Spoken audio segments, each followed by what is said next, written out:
Yo, what is going on, y'all? Welcome into Cardinalytics and Arizona Cardinals podcast, hosted by fans for the fans here on October 1st, 2025.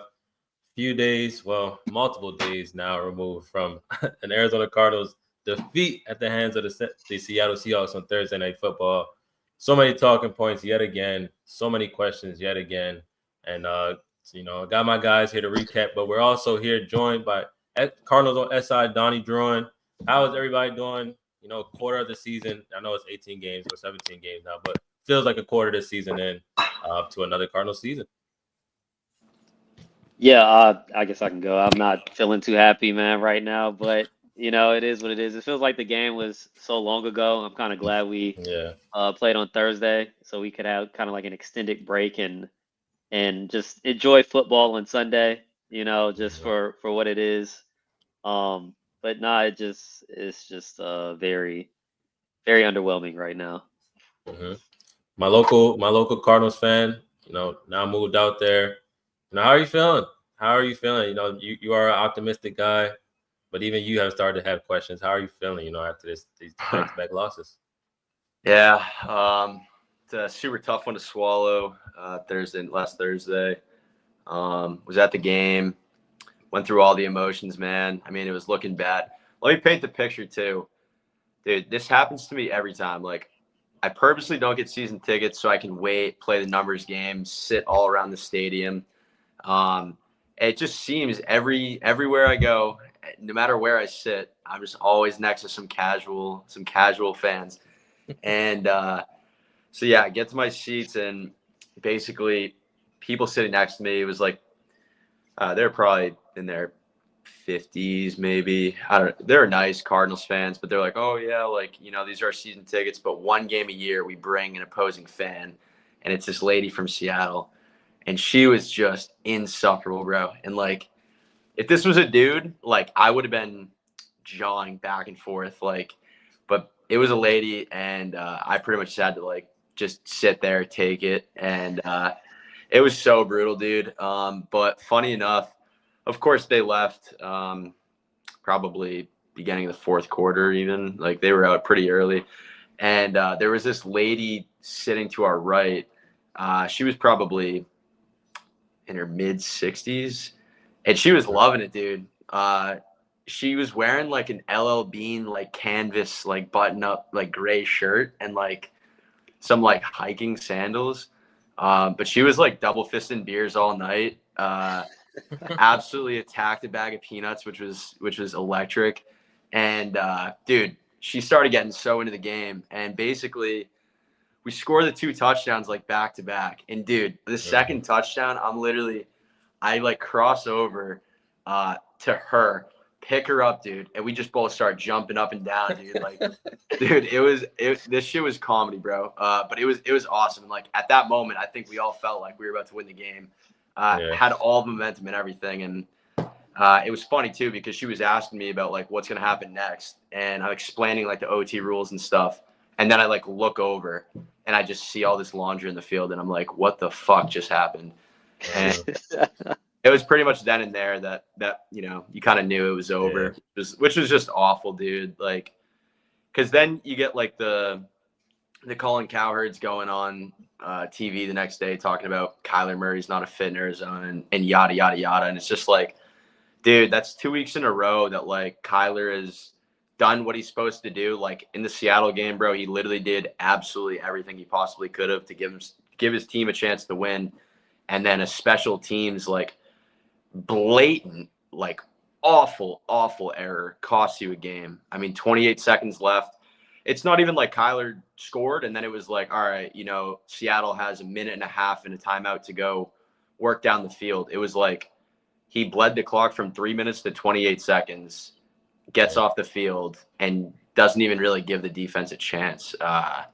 So that was brutal, dude. And I mean, I'm sure we'll get into it, but Gannon, Jeff Rogers, Chad Ryland, like, I feel like those three guys cost us that game right there. And so it's just brutal, dude. You look at it, it's like we're literally a play away from 3-0, 1-0 in the division, at the Niners. And then we come home, we're in prime time. We look like absolute dog shit for 3 quarters. really 3.5 quarters. And then all of a sudden the offense gets going. The Drew Petzing realizes he has a quarterback that can throw the ball. And then you don't even give yourselves a chance. It's like, dude, we're effectively like 2 plays away from 4-0. And like, I know we're not playing like a great team right now, but wins are wins and losses are losses. And yeah, I don't think we deserve 4-0. I think 500 perfectly sums up what this team is right now, but it would have been nice to have gotten one of those games. So yeah, like you said we'll definitely get into it. Let's go ahead and check in with Donnie. After first, 4 weeks of the season, you've been boots on the ground in the training facility, at the games, in the media booth, interviewing players, talking to coaches. How are you feeling checking in after the first 4 weeks of the season with your Arizona Cardinals here? Yeah, man. I think it's just kind of like they just haven't played 60 minutes of football for whatever reason it is. And I think that the crazy part is they know it. It's not like they're unaware of it. It's not like they're just all like it didn't go our way. Sometimes it's football. Like they are very aware that there are problems, more so on the offensive side of the ball. I think the defense has been fine for what you've asked it to do for over the course of 4 games. And like Gannon talked today, the wins are very, very hard to come by, and you're a couple plays away from being 4-0. You're also a couple plays away from being 0-4. The NFL is such a fine margin league, whenever it comes down to that. And I think the reason for the optimism around the facility with coaches and players is there's those flashes where they look like a competent football team. They just haven't been able to put it together. And it's still very early in the season. We're only 4 games in, but I think my counter argument to that is that these games, not that they don't matter right now, but when you're thinking big picture, like, yeah, it's 2-2. These games don't matter until they do. Until you're in the thick of the playoff race and you're a game back instead of having the tiebreaker over the 49ers at the end of the year, where you're 2-2 instead of being 3-1.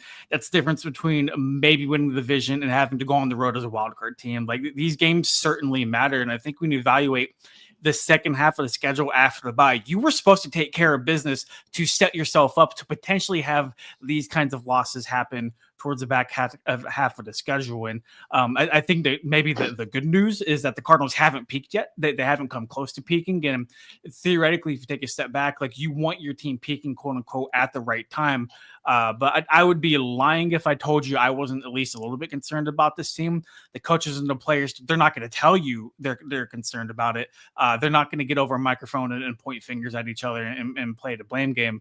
But I think they're very aware that while it's not time to hit the panic button quite yet, there needs to be urgency in changing some things. Well said. Obviously, I think I would like to go straight into that. Obviously, having you here, thankful that you were able to get you on as a guest.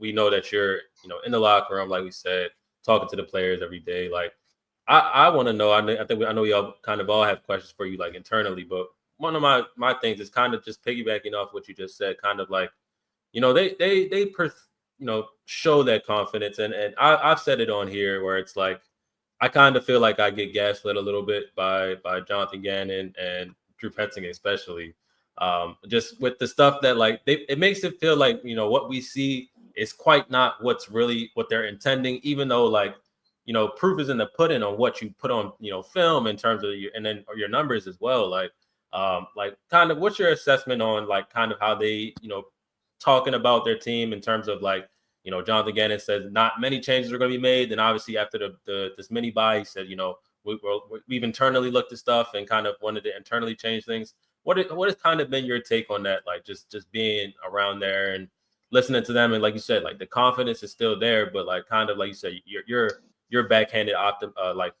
optimism, but pessimism about kind of the situation and how things are going. Yeah, I think it doesn't do anybody any good for someone like Drew Petzing or Jonathan Gannon to get in a press conference and say, yeah, we suck. Like everything is terrible. That's a culture thing. You only go ahead. Here's my one pushback. Go ahead. Like, we talk about ourselves again. They're different people, so at the end of the day, that's not going to change anything.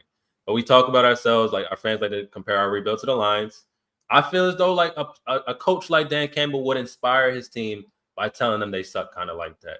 I'm not like you said, I'm not telling Jonathan Gannon to tell his team it sucks, but, like, to keep telling me that you like what you're seeing when it doesn't look good, it kind of just puts me backwards a little bit. In terms No, of I get it, and that's is. you and a million other people, and like I get it, like I totally get it. I just, if I could just give people the perspective from like just coach speak, like that's all it is coach speak, man. Like I promise you, Jonathan Gannon and even Drew Petzing, as much as people hate him, they're well aware of what needs to change. They're not dumb. They're not blind to what's going on. It's just a matter of if they can make the right corrections and adjustments to actually inspire that change, man. I don't think, from my perspective, from covering the team, from being in the press conferences, I'm not sure it would be more good than bad if Gannon owned up to it. It was like, yeah, like this needs to go. Like, this is like unacceptable. This and that.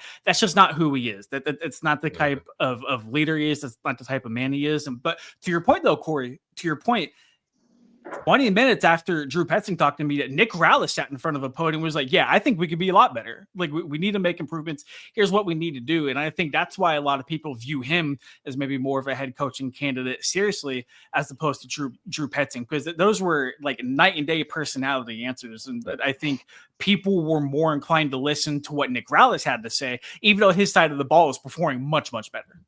Yeah. I've got some more. What do you guys got as well? I know you guys got some stuff. Oh, yeah. First off, I want to say, it seems like obviously like tension has been going, like building with like the offense and stuff like that, and just like questions and stuff been piling on like coaching and stuff like that. I appreciate y'all. It seems like y'all are like doing a good job of like, kind of putting a little bit pressure on the coaches, but not, obviously not trying to get them to say anything crazy, but it's just like, hey, like y'all feel our frustration type, type conversations and questions. So appreciate y'all for doing that. My question to you is, do you get the sense of like, do you feel like maybe any changes might be coming, or like you kind of feel like personnel changes? Because obviously the news just dropped today that Trey Benson just hit IR. One thing we've been talking about is just like, I know Jake feels like we should go after, probably try to get another running back. What's your thought? Yeah, Brees. What's your thoughts on that? And like, I mean, I think, did Michael Carter say that he was the starter today? Like, was that just him? He said that. I don't know if he was supposed to let that slip or not, but he said that. Dude, we can't talk about what happens during the closed portion of practice. But there's a video during the open portion of practice where, if like, take this for what it's worth, like Michael Carter was the first running back at leading individual bag drills.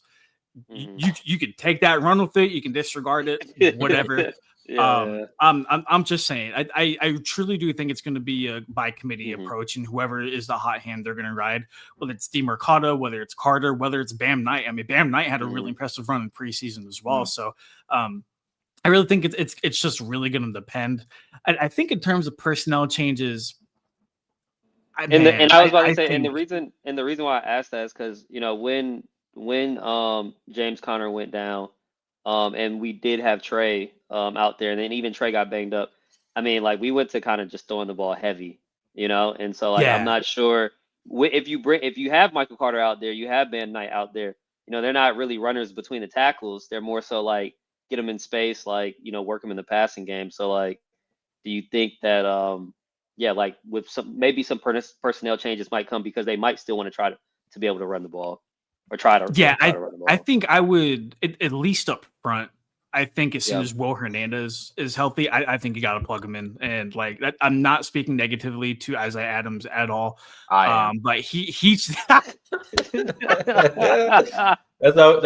how we do it here, Donnie, on Cardinalytics. Here we have no filter on the. Nah, I appreciate it, man. I do. I really do. He just hasn't lived up to the billing the team has wanted him to this year, and I think.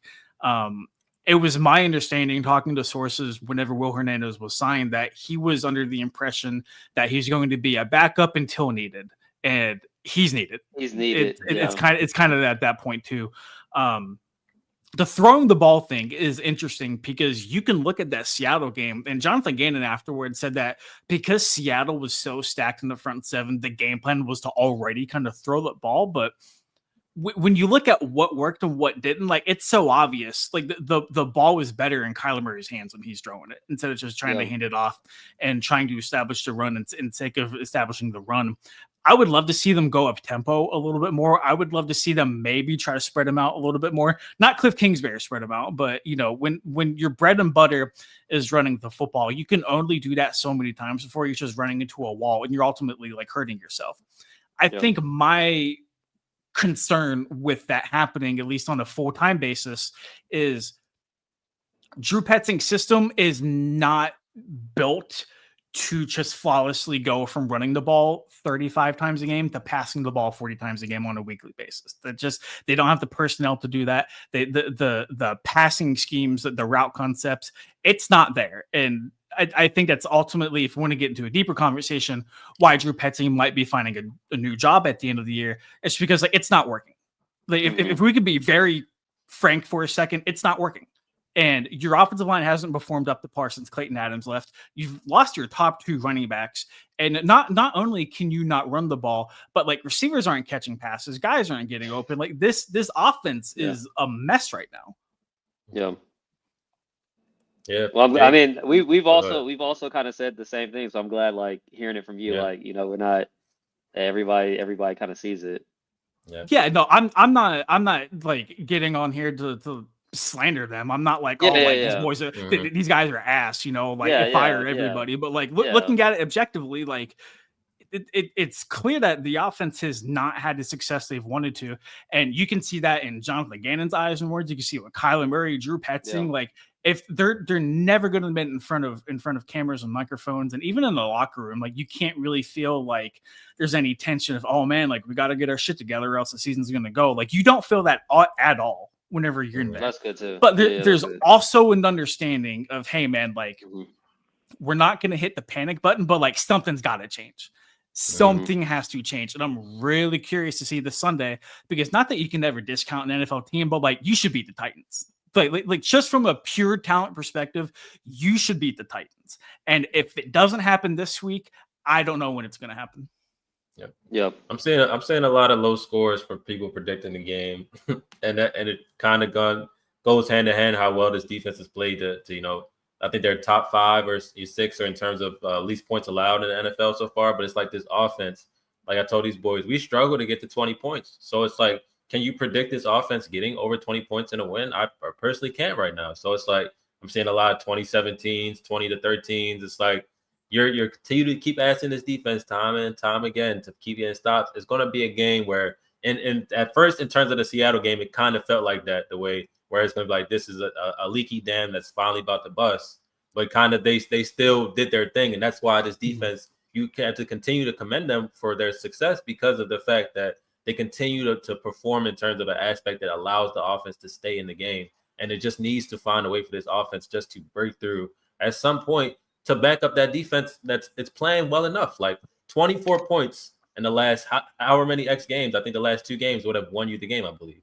Like you have to be able to get to that benchmark in order to call yourself a team that is a playoff team and a successful team. Like, and that's without Walter Nolan. That's without Garrett Williams. That's without Will Johnson the last 2 games. And the offense's failure to kind of uphold their end of the bargain almost cost them against New Orleans, almost cost them against Carolina. Wouldn't you know it? It came back to bite them against the Niners and the Seahawks. And like I'll be the first to tell you, like 2 division games in 5 days, that's not easy. Like that is not easy physically, mentally, whatever you have it. But like at the end of the day, like you're either getting the job done or you aren't. The NFL is such a black and white business. You are what your record is. You either won or you lost, or I guess Sunday Night Football, sometimes you tie, but like it's just, it's so wild to me how the defense, like you said, Corey, can step up time and time again. And there's going to be a game where they're not clicking. It's just something's not right. And the floodgates are going to open. And all of a sudden, the defense isn't there to bail them out, because they've almost scored more times than the offense, I feel like, with all of the turnovers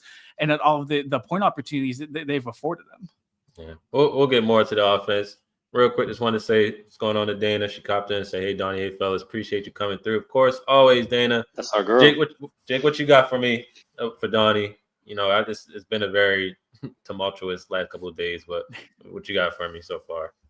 Yeah, no, I like what I'm hearing. Donnie, I'm glad you're kind of on our side with a lot of this stuff. But I like what you said about the locker room. I'm a big vibes guy as far as like kind of how locker rooms look. I've always been I think over the last 5 4 to 5 years, the league has really watered down as far as, I guess this is kind of turning into a question for you, but as far as like true passion to want to win, like you look at a guy like Josh Allen, and like that's a guy like, you know, not to sound like Collinsworth here, but you know, here's a guy that just wants to win, bro. Like he doesn't really care about like the stats and the MVPs and all that stuff. Like he genuinely wants to win. Like I do believe Patrick Mahomes is kind of cut from the same cloth.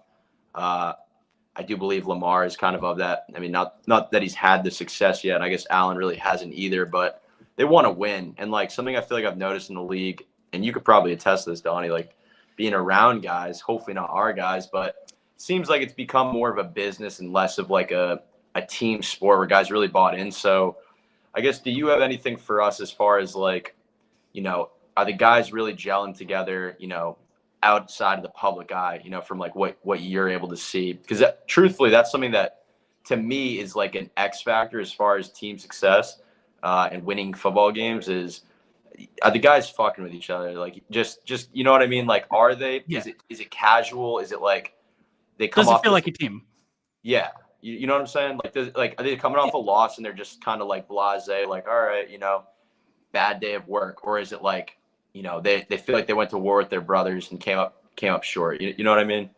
Yeah, I think that last sentence kind of encapsulates it perfectly, because the mood in the locker room after a win compared to after loss is night and day different. And like you said it perfectly. There's some locker rooms in the NFL where you walk in there and it's like you wouldn't even know that they got their ass blown out by 30. You could not tell with the vibe in a locker room.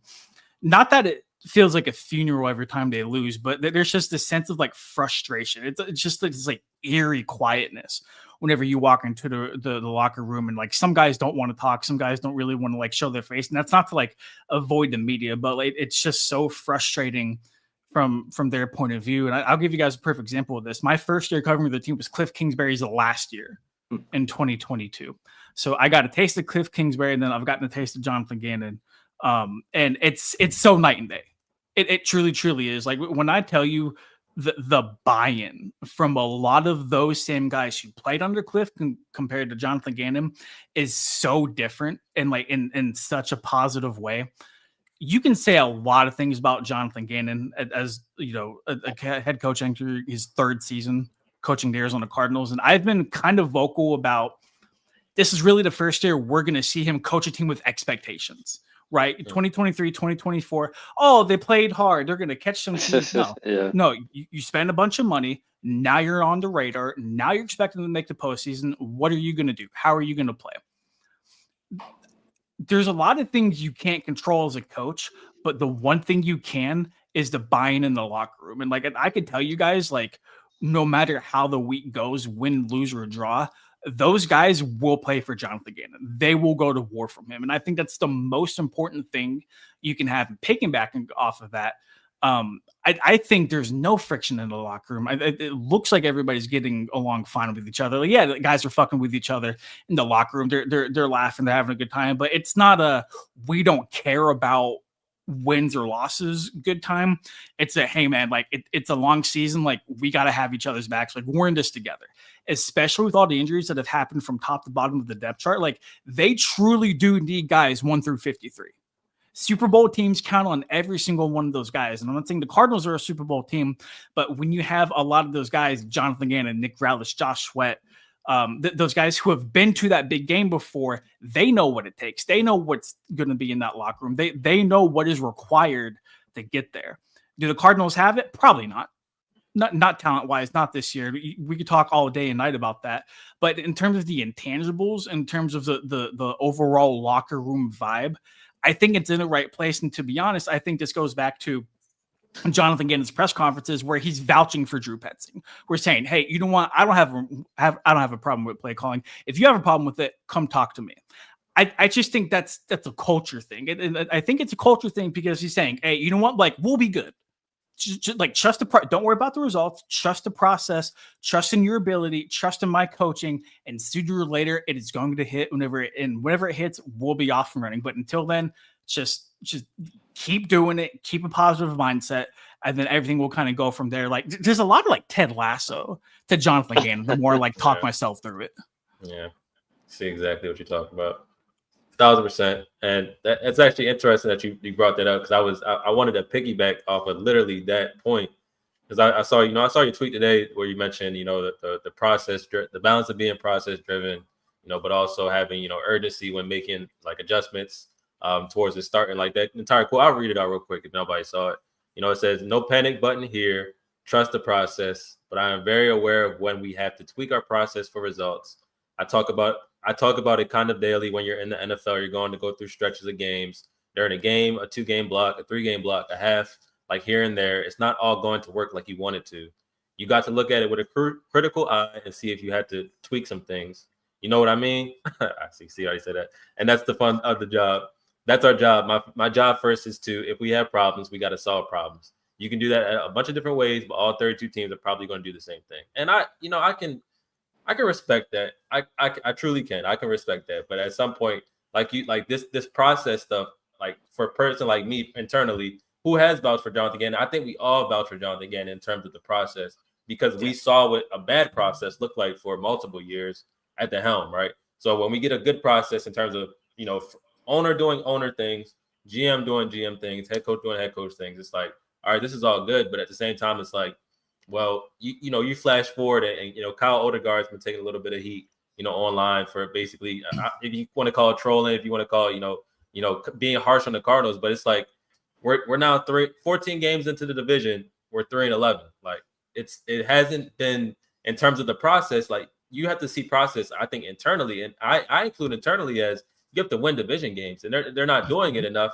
Like, how do you feel about like what would it look like? Because in my mind, I don't know about my co-host here, but in my mind, you have to go you no longer can lose more than one more division game if you want to go to the playoffs. And in my mind, you kind of have to win the rest of them in order if you kind of want to get to the playoffs, because overall the Niners do have injuries, but who knows when they're going to lose games based on how things shake out. Like the Rams look like a juggernaut. The Seahawks, they do look like a juggernaut, regardless of however things work out. Like, what is your estimation? Like, we end up, he only wins maybe 2 more division games this year, and we're looking at a 13 record in terms of the division. Like, how can that be sold as like process driven results when results aren't coming? In 3 years, when Cliff had success in year 3, BA had success in year 3. Like, how can this kind of be sold to me overall? And that is the perspective you and a billion other people have. I feel like it's justified. It really, really is. Like putting myself in the shoes of a Cardinals fan, like just the losing season after the losing season with so much promise, and then like Gannon and Austin Fort get here and it's just clean house. They gut the roster, and it's like, man, I don't want to watch this 4-13 football team. Like good, they play hard, cool, man. Like I'm like, they're getting their ass kicked every other Sunday. Like I don't want to watch that. And then 2024 happens, and they double the win total, but it's like, fuck, man, they fell apart again in the second half of the schedule. Like here we go again, and then you kind of like you buy yourself into, okay, Josh Sweat's here, Calais Campbell's back, Dalvin Tomlinson, like Will Johnson, Walter Nolan, like the improved connection between Marv and Kyler. Like we got one of the best tight ends in the league, and Trey McBride. Like this is the year. Like we are done pedaling around that like 500 area. Like this should be the year.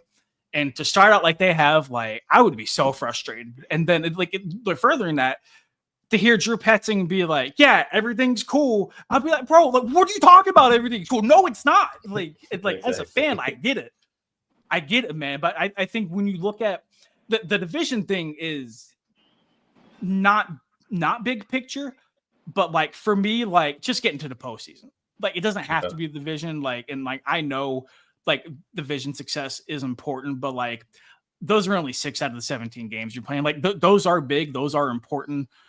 You do need to get better, because like you swept the Niners last year, but like, did you really? Like you got a game-winning field goal the first time, and then they had all 4 of us on the secondary for that season finale in State Farm Stadium. The Seahawks, Gannon is now 0-5 against them, and then the Rams, like it's always a chess match with Sean McVay. So like I get that aspect of it, but it's just like you just got to win your games, man. Like truly. And the problem is that it just feels like you can only do so much before other teams catch up to what you're doing, which is in essence the Drew Petting problem. And I think back again, like that's probably why he might be looking for a job at the end of the year if trends continue like they are. Yeah. I will say quick, as far as the division goes, if we can find a way to go 500 in the division, I think that, like, given this year the way it's gone, like I would be happy with that. Like, gives you a chance to lose more, and then you got to take 3 of them. So, I mean, ideally, and I think most realistically, the way that happens is you split with the Rams, and then you take care of business at Seattle, which Mike McDonald actually surprisingly doesn't have a good record in Seattle for whatever reason. So I think that that's winnable. And then San Fran, dude, like I totally believe that. I don't think that they're anything special. I mean, we had multiple chances to win that game, didn't play very well, should have won the game.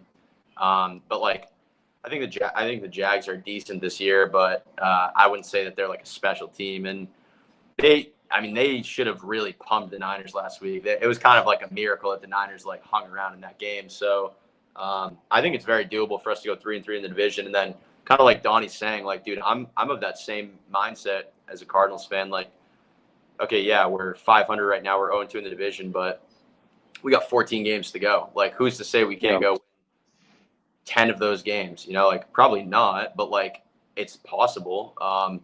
And something that I want to slip in here while we're on the subject of winning games, tragic what's happened to the backfield. However, I don't know what happened, you know, with the line outside of, you know, our trusted guy leaving, but the run game is non-existent. Even with Connor and Benson both very healthy, it was non-existent.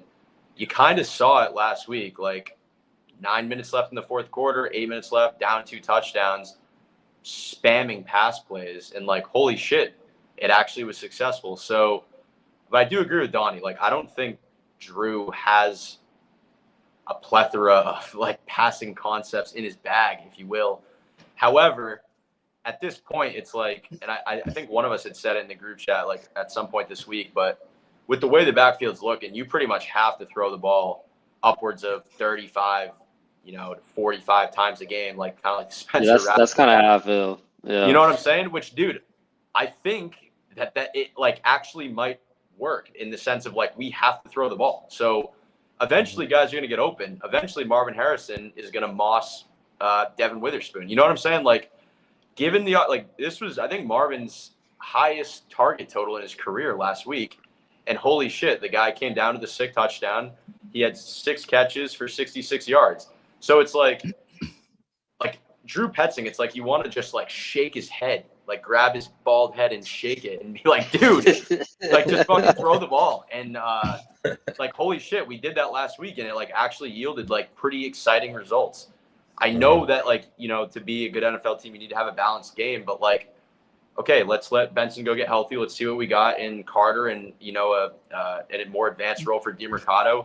But like, we have to quickly change our identity to being a pass first team because we don't have the horses in the backfield, which, like I said, it sucks losing Connor. It sucks losing Benson, but like, dude, in order to salvage this season, like to not go another year without meaningful football, like this might have had to happen to a degree, not these guys getting hurt, but like in the sense of like an impetus to get us to actually throw the ball and like think outside the box. You can't just run a dive to the right, dive to the left, you know, pick up 8 yards on first down because it's just not working. And I think something I saw, I believe it was last game, but like a first down, dude, was like a screen to Marv. And it's like, yes, like, let's see some more of that. That's the first play of the game. That was the first play of the game. Okay. Yeah, you know what I'm saying? Like, dude, yeah, like let's put the ball in, you know, a guy that you expect to be a Justin Jefferson and Jamar Chase. Like, let's put the ball in his hands early. Let's give him easy catches. If they want to give us the narrative of, oh, he hasn't seen the ball, he's going to be he's not going to catch it. All right, let's get him warmed up early, right? Like, hit the guy, let him get something going. So, like I said, it's tragic what's happened to the backfield, but at the same time, like, that shit has not been working whatsoever. I don't know what happened to the line, but it's not working at all. So, all right, change the philosophy. Air Raid 2.0, let's get it going, dude. Like, figure it out. And to like Donnie's point, like if Petson can't figure out a way to do that, he's going to be gone. Additionally, this game this weekend, it's got to be belt to ass, dude. Opponents this year against the Titans are averaging 30 points a game, and the Titans themselves are averaging less than 13 points per game. Like, you're at home. I'll be at this game. That's 3 in a row. I'm 3 for 3 this year. You gotta go out and make a statement, dude. And what I don't want to see, right? Like, the Texans are a terrible team. I mean, the Titans are a terrible team. What I don't want to see is, oh shit, Michael Carter and DeMarcado like look good and they rush for 150 yards, and we just rest on our laurels and just hand the ball off, and we're like, oh great, we just beat the Titans, 17-3. Like, I'll be pissed if that's what happens, to be completely honest with you, because in my opinion, that would sum up the Drew Petzing experience. It's not addressing the problem. So when you have an opportunity like this to go basically a joint practice that you can go and dominate, like, dude, let's go and throw the ball around the schoolyard. Like, let's throw the ball. Like, let's get Kyler mobile. Let's get him out of the pocket, throwing on the run. Let's pull Marv. Let's set Marv in motion. Let's let Greg Dortch run a route from one side of the field and not be jumping back and forth. Like, let's just figure it out, dude. Let's throw the ball around and see what happens. I don't want to see what I saw against Carolina, which is you absolutely dismantle a team for an entire half. You're up by more than 3 touchdowns going into the half, and then all of a sudden you find yourselves at the end of the game wondering, holy shit, how does the team have a chance to win? Maybe because you called halfback dives the entire second half and punted nearly every drive going 3 and out when the run game wasn't working whatsoever, and you let the other team get back in the game. Like, they talk about closing games. Like, let's throw the ball around the yard. Let's see what we got. This is a perfect opportunity to do it against someone that's not really a threat.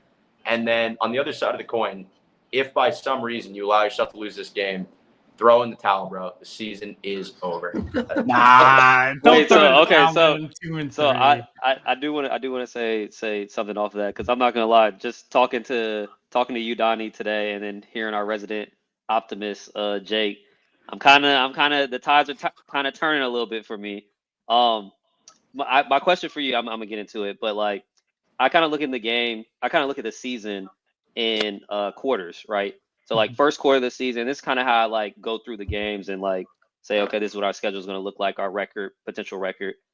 First quarter of the season, I was like, worst case scenario was 2-2, and it was worst case scenario. Now, it also looked very bad because there was 2 of those games were winnable, and they're obviously against divisional opponents. So like, coming into now this next quarter where we have no division games, 2 road games, I believe, and 2 home games. I think that because of everything that's transpired, the fact that we had this Thursday night football game, and now we've had 10 days to prepare for Sunday, and we get Cam Ward. I have a little bit of faith. I have a little bit of faith that if the coaches, like you said, they're working, they realize that maybe some things do need to be changed. I mean, if we can't run the ball, we got to be able to pass the ball to set up the run, right? And the only way to pass the ball to set up the run is that we actually got to start throwing the ball down the field, because it looks like when we play Seattle, and then honestly, we just every game we played, every team is just sat on the underneath stuff. So hopefully they can figure out a way to open up the playbook so that could potentially open up the run.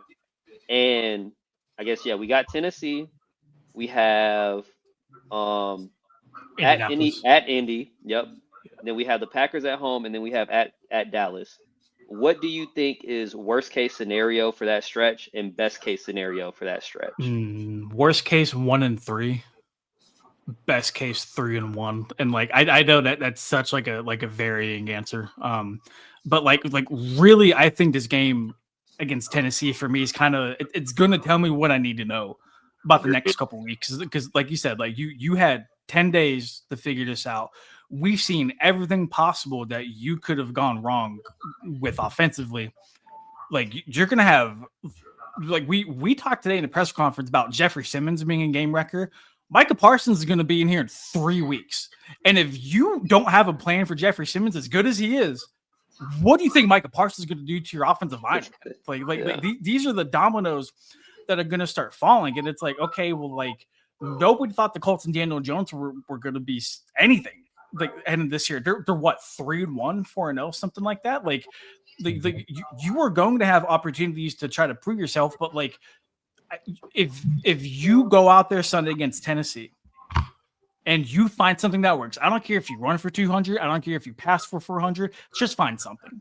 Find something you can do well that you can build and game plan off of whenever you do have to go on the road to Indianapolis with that fake crowd noise. Whenever Micah Parsons and the Cheeseheads invade State Farm Stadium, and then you have the bye week, and then you're on the road at Monday Night Football against the Dallas Cowboys, which Clayton Adams has the offense humming, by the way.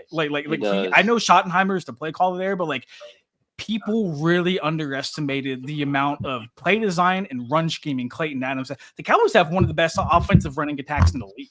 Like that's no coincidence. And people talk about the Cardinals' offensive line not playing up to par. The Cowboys have a banged up offensive line too.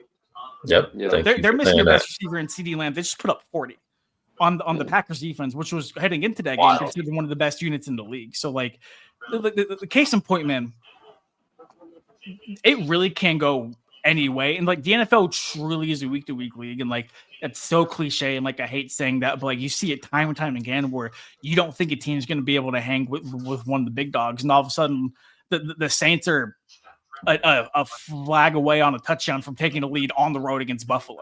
And it's like the margins of like losing and winning are so fine. To not even like quarters, but like just the rest of the way, there's not one game on the schedule where you could look and tell me, yeah, the Cardinals have no shot of winning that. I totally you can't find one matchup like that. But also with how the teams played in the first 4 weeks of the season, you're just like, man, I really don't know. Like this was supposed to be like a 10-win football team heading in, but from everything we've seen, I don't know if they're going to get to 8 or 9 wins. Like who knows? And I've been saying that too. Like we all kind of anticipated them to be a 10-11 win team, which who knows? They still can be, right? Like, because like I said, worst case scenario is what happened the first 4 games. And now I'm being an optimistic one. If they could get a couple of best case scenario quarters in there where you go 3-1 and stack up, 3 wins here, 3 wins there, then now all of a sudden we're back on track to that. But I agree. Like right now they're looking like an 8-win at max football team. Yeah, it's again, you all are my optimistic folks. I appreciate everybody. It's all my optimistic folks. I'm very pessimistic. I actually, not to go too far back into the game before we get there, I do want to put out some comments. I know there was some, so I definitely want to talk about these. Dana mentioned it. She said Kurt brought it up today. It just isn't one thing. It's a bunch of good pieces not working together. I agree. I had to look up a word for the opposite of synergy, and disharmony was the one that fit to me. It's a good point. That's definitely a great word that describes this offense. A lot of mismatched pieces for sure. She also said we should have strong pieces. K1 is at least above average. I agree. 85 is a top 3 tight end. MHJ got the generational moniker from almost everyone. Paris and Fro have been elite, but together it's just chaos. And that's literally this offense to a T. And Pettin and his designs and calls are the foundation that all those pieces are supposed to be played on. It's just, it's him. That's his thing. League average points per game in 2024 was 21.4. This year we are holding. And I don't mean to 18.8. But I don't mean to stop you, but I think this is the big one because, Donnie, like you mentioned, like they spent so much money and like expectations this year was like, all right, y'all gotta be good. But obviously all that money was spent on defense. So it's like we expected. I don't want to say we expected the offense to necessarily be the exact same in terms of like ranking wise, but like they've just expected to be better. Yeah, you would with the synergy, right? But like they didn't really add anybody. The offensive line was the same. Everybody basically was the same. But I don't think anybody expected them to be close to last in like rushing success and stuff like that. Like it's just the Cardinals. I applauded them for spending so much on the defensive side of the ball. To be honest, like there were a lot of whispers about them really liking receiver on day 2 of the draft. I think Will Johnson falling like he did kind of altered their plans, like rightfully so, because like a guy like that slips, like how can you not take him?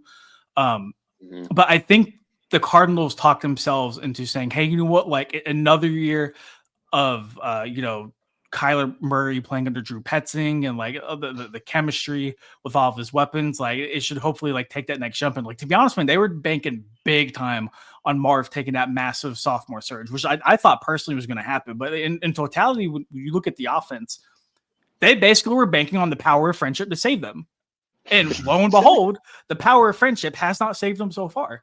And so it's up to Drew Petzing, who's running the show, is to really make the changes and adjustments, because I get talking to I'm blue in the face about like guys like missing blocks and receivers not catching passes, and like all of that is a problem.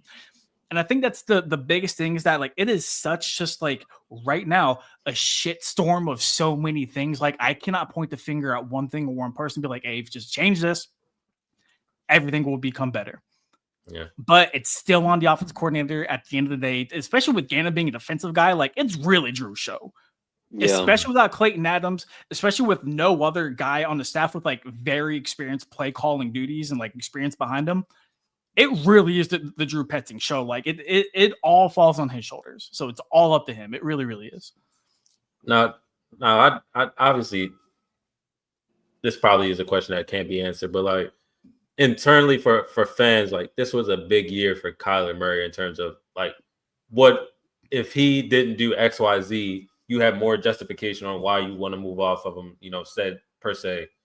Like, what's the notion of going into this again, like with, maybe hoping Drew Petzing stuff, who, again, you had, multiple games, 30 plus games to see that it wasn't great, but then it's just quite like the notion of like, is there no like urgency in terms of like head coach GM and everybody else in terms of coaching wise that's new essence to it, in terms of like, other than Kyler Murray, because he's not new. Everybody that's new, it's like we don't really have an urgency because we know our we're safe, versus like Kyler today talking about who knows if I'm going to be here for something that's going to be built in 2028. Like it's like that to me is like, that's not, again, maybe he was just joking, and I think he was just joking, but like I think he was joking. That to me is like the internal thing where it's like one person's on one different timeline than the other, so that doesn't make it quite like an urgency point. But like, I don't know, that could be like just a non-rhetorical question, but overall, like, I mean, it just doesn't really make. Go ahead, you can go ahead.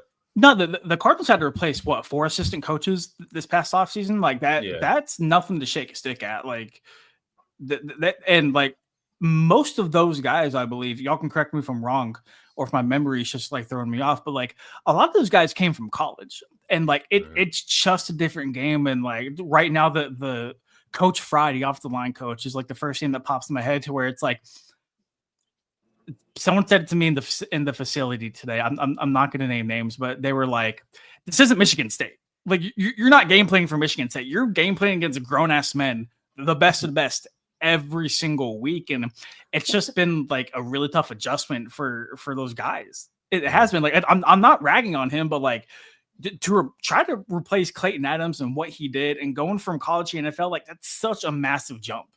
It really, really is. It is. You got a fellow Sparty to your left right there. Yeah. Oh yeah. Yeah.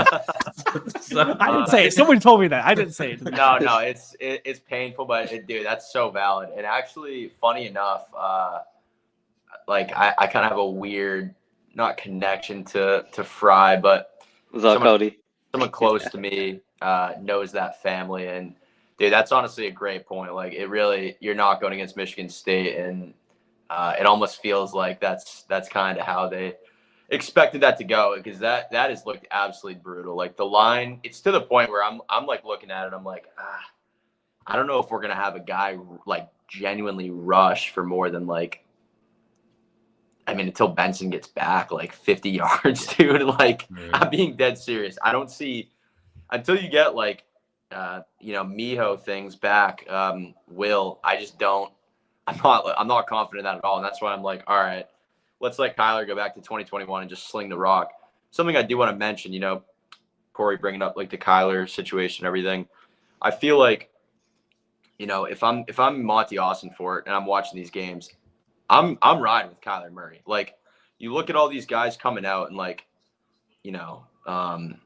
what's his face for the Vikings? I don't know why I'm drawing a blank right now. Carson Wentz, JJ McCarthy. Like he doesn't it's like, okay, here's a guy that like won a national championship, but like if you're a ball knower, bro, you know that he wasn't like slinging the rock, at the college level, and it kind of looks like that now. I'm not saying he's looked bad in the 2 games that he played, but like even like Caleb Williams, dude, like he was this generational prospect coming out, right? Like crazy amounts of hype.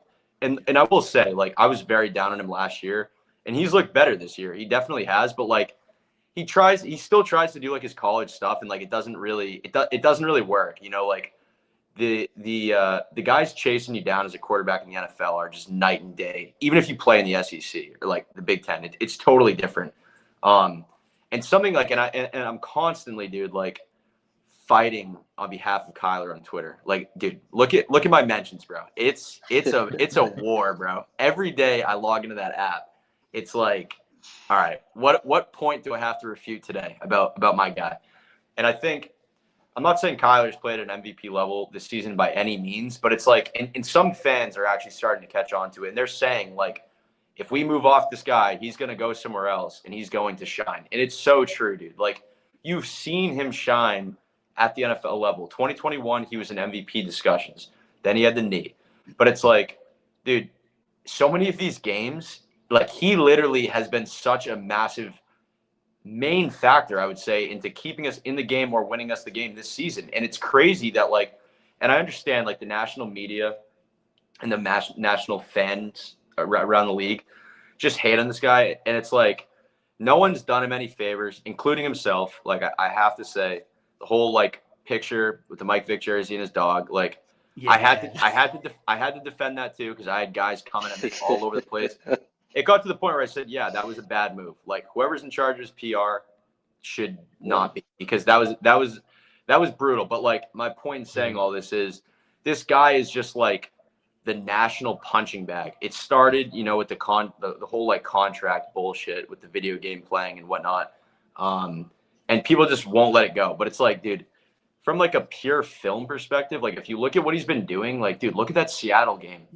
He had no time to do anything. That line couldn't do shit. He had no run game to work off of. So it's like, dude, he can't rush for 100 yards every game. Like, his body, no quarterback's body is going to be able to take that. Not even Lamar. You just saw Lamar get the injury. Not to go off on a crazy tangent here, but, like, even Lamar, dude, I'm watching this year, and, like, he's been doing it, dude. Like, he's been making these crazy plays for years. And, like, even before this hamstring injury, yeah, he's put up the fantasy numbers and everything, but, like, I've noticed, dude, in watching those Ravens games, that he doesn't look as, you know, twitchy, like that escapability that he's had in the past. I've noticed that this year. Like, I'm just putting that out there. Like, it takes a toll, dude. Like, these hits take a toll, and you can't expect 5'10", 200-pound Kyler Murray to rush for 100 yards and lead the team. Like, he led the team in rushing last week. Like, that's crazy, bro. You can't rely on that. And I saw, I think it was that guy, Ben Garcia or something like that, like, put out a tweet today criticizing, dude, like, Kyler not rushing more and saying that he was going to. And it's like, dude, like, do you know ball? Like, he can't just, like, take the snap and fucking beeline, like, every time. It's not going to work. It's too easy to scheme against, and he's just going to get beat to hell. So, but like I said, like, I do believe, like, moving off Kyler is a terrible, terrible mistake. Like, Petzing is clearly the issue. You saw it with Cliff in 2021. And I will say, I think that this specific team would be 3-1 or 4-0 with JG as head coach and even Cliff as the OC. I'm telling you right now, bro, it is having Drew as the OC, especially now, like, it's gotten astronomically worse now that he's lost the running backs, dude, because it's like, okay, he's shown that he can scheme a running game, but, like, Clayton Adams don't have running backs anymore. So, yeah, Clayton Adams is gone. So now, like, it's basically like, dude, he must be going home and pulling his hair out every night, because it's like he, like, doesn't have that in his bag of tricks. Like, Donnie said it. He doesn't – there's no advanced, you know, passing scheme in this guy's bag. So it's just – it sucks, dude, honestly. Like, I feel for Kyler. I feel for JG too, because, like Donnie said, he's a defensive guy. The defense looks great. Him and Rallis, you know, work wonders. But at the same time, too, and, like, I had my brother, who's a little bit more of, like, a casual fan, like, talking to me about, you know, the defense, like, not, you know, securing the dub or whatever last week. But I'm like, dude, what can you expect? Like, you can only hold a team so many times to the point where it's like, when your special teams absolutely fucks you over, you know, and they're starting at the 40-yard line, it's like, what are you expecting, dude? I mean, I don't know if it's like a conditioning thing. I mean, you got guys like Calais, who is a huge game wrecker, but, like, end of a game, like, you can't expect that guy. I mean, I know he did against the Panthers, but, like, week in and week out, 40-year-old man is not going to be able to get, like, a game-winning sack, you know what I mean, or a game-saving sack.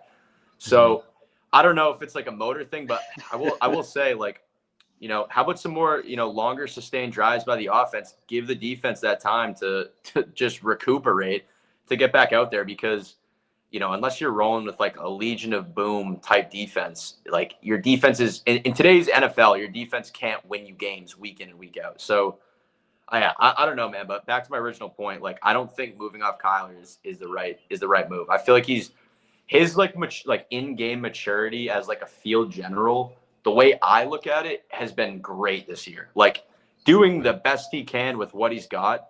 And I just think, dude, if we were to move off of him and go draft somebody, like, God, like, just gag me with a freaking spoon, dude. Like, that sounds like another like 10 years of misery, honestly, dude. Like, so yeah, sorry for going off that tangent, but I just don't think that. And Donnie, maybe you got a different perspective, but I feel like, dude, even Kyler too, in that game against the Niners, like, he shows up in the presser, just taking a heartbreaking loss in which he literally, dude, was screwed over by his pass catchers. Like, dude, he could have come into that interview and been like, I put the ball on the guys, I gave him a chance to win the game, and they dropped the balls. Like, okay, obviously no one's gonna say that, but like, dude, he was so humble in taking the loss and like, I got to be better. And it's like, dude, I don't know how you can be better. Like, you did what you did your job to win the game, and the team let you down. And it's like, geez, man, like, that's 2 weeks in a row against divisional opponents. Like, just fires me up, man. It's so frustrating. I get it, man. I get it. And it's so funny because, like,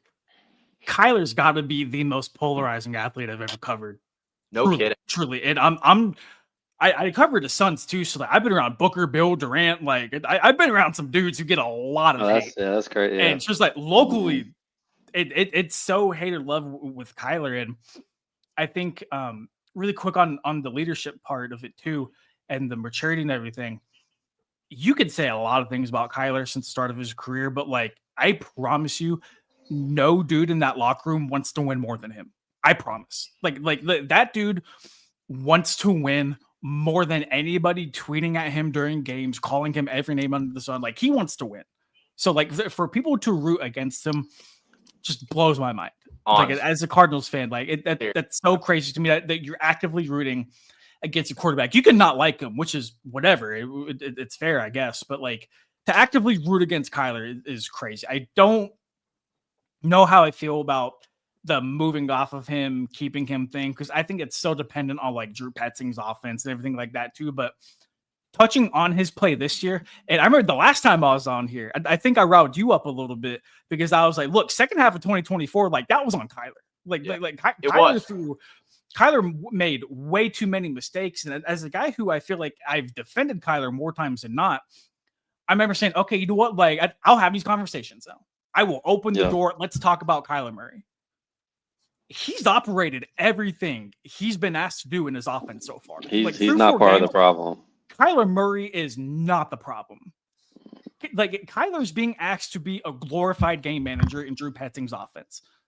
Mm-hmm. Like, Kyler's not missing blocks. Kyler is not dropping these passes. Like, has Kyler been perfect? No. Like he hasn't been close to perfect. But like the allure with Kyler and Drew Petzing's scheme, which is what we saw the first half of 2024, is a electric game manager who can play within the realm of the offense and use that elite athleticism and crazy arm talent whenever he needs to. I don't think Kyler has been the reason for any one of the two losses. And even dating back to last year, he's taken them on so many game-tying, winning touchdown drives, game-winning field goal drives. Like he's done it just time and time again. And I don't know if he's being held back by the system, but like, he's not being done any favors. And like, if we're going to get into schematics here really quick, the basis of everything of why this offense isn't performing like it is, the back half of 2024, defenses quickly figured out if you just load the box and you force the Cardinals to be one-dimensional and they can't run the ball, that's a problem. That's not necessarily a Kyler Murray problem, but that's hey, we're going to force you into obvious passing downs. Let's see that bag, Drew. What's really in there? If you got to throw it 35, 40 times a game, let's see how good of a passing team you can be.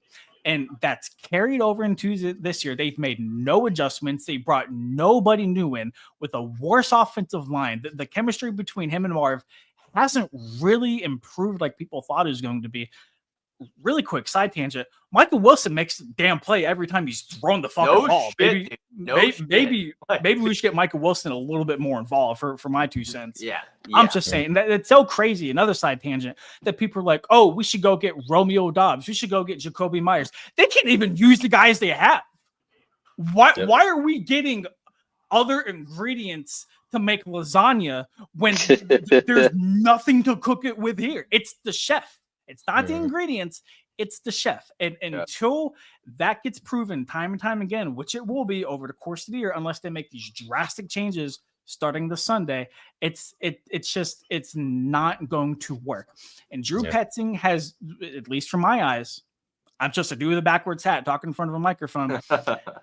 At least with my eyes, the offense doesn't look very different than it did last year. And what's bad is we talked about teams with 8 or 9 minutes left in the game. 2024 Cardinals, they're licking their chops. That's exactly where they wanted teams, because they could run the football until the clock hit 0. They would wear teams out over the course of 4 quarters. They were running for 200 yards per game. There's nothing you could do about it. Nothing. Yeah. This year, they can't establish a run to save their lives. And so the teams are, like I said, forcing them into obvious passing situations. They're playing behind the sticks. And what's happening? Like the offense is not progressive enough from a passing perspective to save them continually. Yes, you will find Marvin Harrison Jr. down the field every once in a while. Yes, Trey McBride needs 10 targets a game. I'm a firm believer that he's unguardable. But like, this cannot be a thing over the course of 4 quarters for 17 games a year. And we are quickly finding out that there's a lot of flaws in the system. And until there's changes made and the inner workings of it, and until there's adjustments, it's going to be the same story and the same song and dance. So, Donnie, if it was up to Jake, his on his Christmas list or his wish list or whatever, if he had wishes and you could grant him a wish, he'd have Kurt Warner as his offensive coordinator. And I bring that up to say, I was just thinking about something while we're just talking. I know when because it's like, well, what can we do if it's all on Drew? Like, what can you do, right? I know when JG was in Philly, they brought in Vic Fangio as a consultant throughout the season. And then later on in the season, like when they made it to the Super Bowl, they hired him again to help consult during preparation for the Super Bowl. I'm not saying you can bring in Kurt Warner or anybody, but there is an avenue to where you could hire somebody, bring them in, have them help Drew and Kyler sit down, go over what's going wrong in the passing game, maybe develop some type of wrinkles here and there. And maybe that might be a spark or something to get some changes going, because, I mean, I never really thought about what what you're saying. Like, it really is all on Drew. Like, there's nobody else in that room that's like putting together these passing concepts or helping him with that. I mean, all the other coaches they're just coaching. And I want to say, like, we don't have anybody on the coaching staff. Maybe I don't know if it's offense or defense, but the coaching staff is very young, very, very young. So, like, we might need to get somebody in there who's seen some more football, even if it's as a consultant or something, to like help out, because it just can't be the same way. And even if we do beat Tennessee, I know you said, I don't care how you do a run for 200.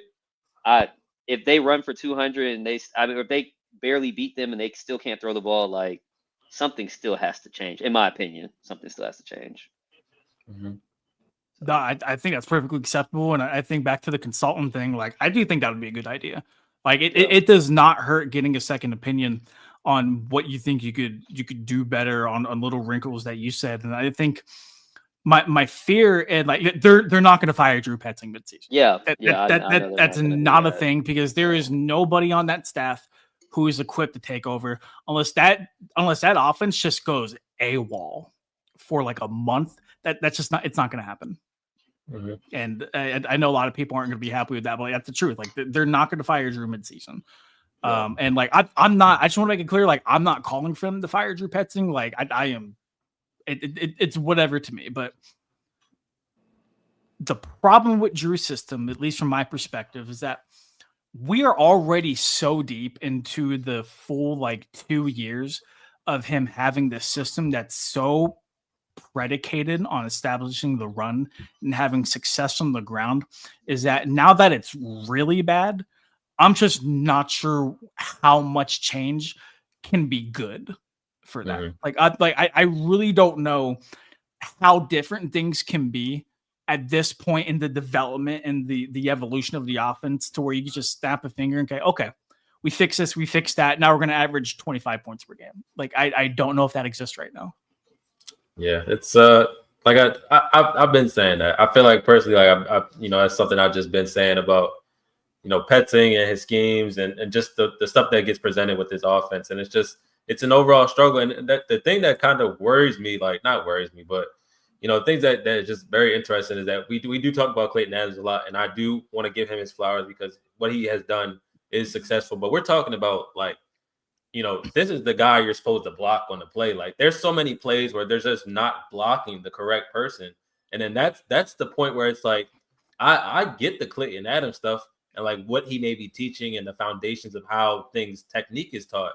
But it's just simple play calls that are just like, oh, let's double team the defensive end in a 4-3 front and allow the middle linebacker to come straight down in an ISO run. Like those type of things are where it's like, well, like, what is it?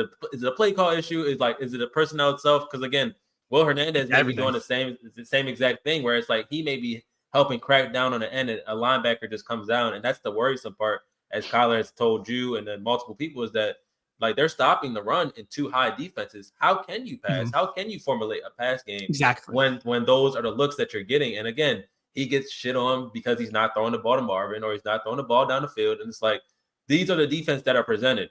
Okay, now you have to sit in the pocket, and that's what the defense wants you to do is play from the pocket. And people are like, well, he can't play from the pocket. It's like, well, we have two guys going downfield.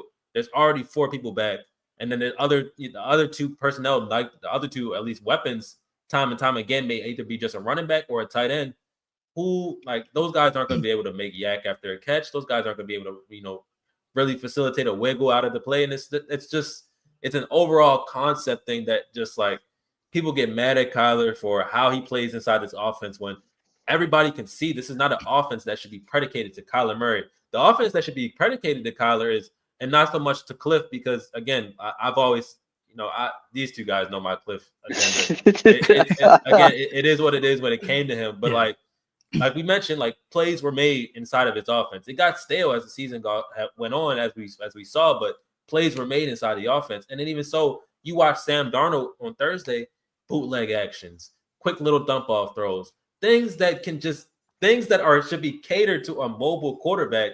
We don't do. We make him play like both quarterbacks should have flip-flop teams.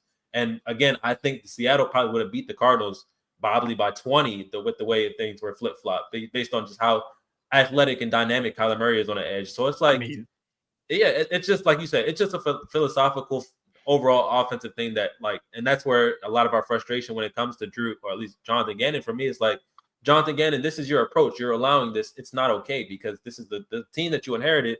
You want this quarterback. You tell me this quarterback is your guy. Why are we not building the offense for the quarterback? Why are we trying to put a quarterback into an offense? It's like, that to me is like unfair criticism that we get, because we know that's not his proper style, or the style that he should be playing in the NFL to have success. Yeah, and I think really quick on that. This is not me like trying to continually rag on Drew Petzing, but like it feels like Drew has not adapted the offense to the playmakers. Yep. And I feel like that's the difference between good and great coordinators. That the great coordinators, the great play callers, the Kevin O'Connells, the Sean McVays, the Kyle Shanahans, they get a weapon, and it's like, okay, like let's see what we can do with them, instead of, hey, like, this is our system, you need to adapt. And I like it, at least from the outside, that's how it looks to me. It looks like Drew has a square peg and he's trying to fit it into a round hole. It's like, nah, man, like, why? If you're going to take a receiver 4th overall, like, why are we not trying to maximize his strengths? Why are we trying to make him as a regular bona fide number 1 receiver on any other football team. Nah, like he's a number 4 pick. Like he's obviously talented. He had that generational label on him for a reason. Like let's put him in the best position to succeed. And I just feel like in total, that's hasn't been the case in Arizona. I think that's been a very big fault. And that's a scary thing for me to at least think about, because like all respect to the guy that's the OC of the Lions right now. At this point, it's Dan Campbell's offense. I wouldn't even consider it Ben Johnson's offense. I think he's calling the plays too, because they do the same exact stuff they did with Ben Johnson with a new guy now. So it's like in all essence, like to me now, like how I think about it, and it's maybe like unfair criticism of him. He may really be hands off, but it's like John again, and this is the type of style of offense that you want to have. Like this is the things that you're okay with. This is your type of style. This is going to get you fired. Like I'm just going to be real with you, especially in this division, and when you can't win games in a different ways all the time. It's stuff like that gets you like fired because results don't end up happening. Like this is no longer a league that you can play like this all the time and not have success and not have. And they say they want the explosives, and I hear them, but we don't see them. We don't even see the shots really be taken, and it's like. That we formulate it back to the other problem. It's just literally a cycle of problems that you can point one dot to that ends up connecting to the opposite dot on the other side of the circle. And it's just like, where can you end up going as a team if something doesn't get patched up to fill in that circle? It's really like I said, a scary notion in terms of going forward towards the season, because you do have 14 games, but we've now experienced this for almost 2.5 seasons of the same stuff. Not really changing, and that's where it's like start getting worried. And I real quick, I'd say this all the time, like JG comes from the Eagles. Like I feel like this team has been built, like his idea of this team defensively, even like schematically defensively, like we don't do anything crazy. We kind of just sit back, just bend but don't break. Offensively run the ball, like it's built like the Eagles. It's just we don't have the weapons, we don't have the talent that the Eagles have to do that. And I mean, they're not throwing for their receivers are in hell just like our receivers. They're not getting the ball. Like they have a running quarterback. They just focus on running the ball. But what do they have? They have a killer offensive line. They have a killer secondary, a killer defensive line. Like they don't have to do anything special. And I feel like that's what JG envisions for this team. And that's why it's like, okay, I don't have a problem with Drew Pessing's offense because I've seen it work. I mean, it worked in Philly. It works in Philly, but we're not Philly. We don't have the talent like that. So we got to get creative. Like you said, we got to adapt and cater our offense, our team, just in general, to the players that we have. 100%, dude. It also, too, like you look at the team the last few years, and we've been a top 5 rushing team for not counting this year, for like 3 straight years. And what sort of positive results has that yielded you? Like 8 and 9 last year. Like it's like that wasn't working then. And like I guess I honestly, like saying it out loud, like maybe they thought like, oh, if we can do that and like run for 200 yards a game and then invest all this money in the defense, like we're going to be a great team. That's exactly what they thought. You know what I'm saying? Yeah. Now you've lost your 2 best running backs and your offensive line wasn't performing before that. It's a steep challenge, honestly, because now they have to completely reinvent themselves. And honestly, dude, saying that out loud, like I understand what they were trying to do and what they envisioned happening. But now if you're Monty Austinthorpe, bro, and Michael Bidwell, you got to put your balls on the table and you got to go out, I believe, and bring in some pieces to this offense. Otherwise, it's going to be another lost season. Like I don't even know like what I would say, because Donnie, like these guys know, like I was very much in the camp of like draft Ibuka. He looks great. However, like you said, and these guys have said the same thing. Like I just want to, I'm optimistic. Like, oh, maybe it could have been better. But like you, all 3 of you guys have said, like getting another guy isn't necessarily going to fix the problem. So then that leads me to like, okay, then like, should we have taken Joel and like thrown him, on the right side, or kept Harris over there and brought Joel in to be on the left? Like, is the line that bad, or is Will Hernandez going to come back, start to get some run, and then all of a sudden, like, it's going to start looking a little bit better? Paris Johnson getting healthy. Like, yeah. I feel like we got to be optimistic and just think like, okay, maybe, maybe Will is a missing piece to just get a little bit better in that regard. But Dude, exactly what you guys are saying. Like, there needs to be some creativity to this. And to be honest with you, bro, I do feel like I saw that in the fourth quarter of that Seattle game. Like, dude, that was like refreshing. Like seeing them force the ball to Marv. Like he had that great catch on the left side of the field. You know, I don't even remember the route. I just remember him. They throw that back shoulder. The back shoulder where him and Kyler finally connect. Dude, and actually, I'm glad you said that, Donnie. I want to get your take on that too, because with the whole Marvin thing, like, you don't have to say it, right? Like, I'll know by your reaction, but like, based on like what he was advertised as, and you see like these miscommunication, lack of chemistry between him and Kyler, I'd like to leave Kyler's name out of that. Not to be a fanboy, but just in the sense of like, Kyler's a veteran at this point. He knows what he's doing. We've seen success. Yeah. We've seen a 1,400 plus yard receiver, or 1,300, whatever D-Hop had, you know, that year in 21. Didn't even play a full slate. But Kyler like knows how to feed a guy. Marv has been very shaky. Like I said, you don't need to say it. He sucked, in my opinion, up until the last 7 minutes of this past game. Do you think it's a confidence thing? Like, is he struggling with the playbook? Is the offense that disjointed that it's not even on him? Like, because Kyler's given him so many freaking opportunities, man. It's like he's giving him targets, but like, dude, how about that play? It was on my side of the field where I was sitting. We're down 7-3. For the record, too, I was yelling at them to go for it. You know, when they settled for the field goal at Seattle's 3, I knew it was that type of game. You got to take the points, or give our defense a chance, dude, inside their own 3 or 4 yard line. But of course, they kicked the field goal, let him out of jail. Seattle's returner, I don't even know who it is, but that dude averages, you know, putting them on like the 34, 35 yard line every drive. So I thought that was a coaching flaw or error right there. But yeah, like Kyler puts a dot on Marv's chest in Seattle territory. It's 7-3 at that point. You can get something going right here. And surely, no matter what happens from that point on, he comes down with that third down catch. We're getting points. Instead, Marv decides to literally gift wrap with a bow, signed, sealed, delivered, the opposite way for a return of like 40 yards. And then they score easily. And it's like, dude, people forget about that too. And I'm like, and then people say like, oh, you know, Marv got us back into the game, you know, with those late catches and that Moss touchdown. And it's like, well, he also kind of lost us the game, you know, before that. Like, he gave Seattle all the momentum. They're up 14-3 from that point.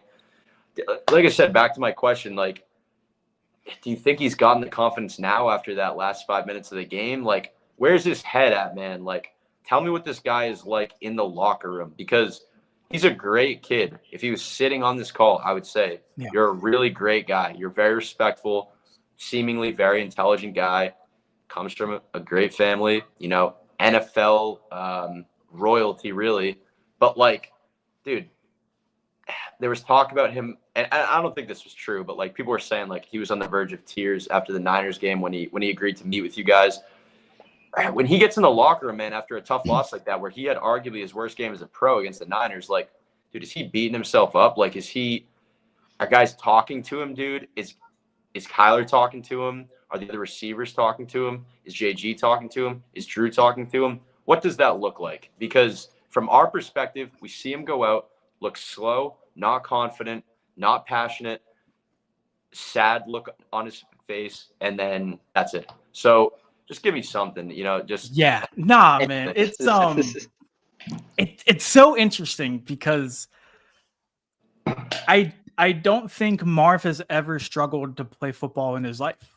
I think he has always been the best player on the field at any given point until he got to the National Football League.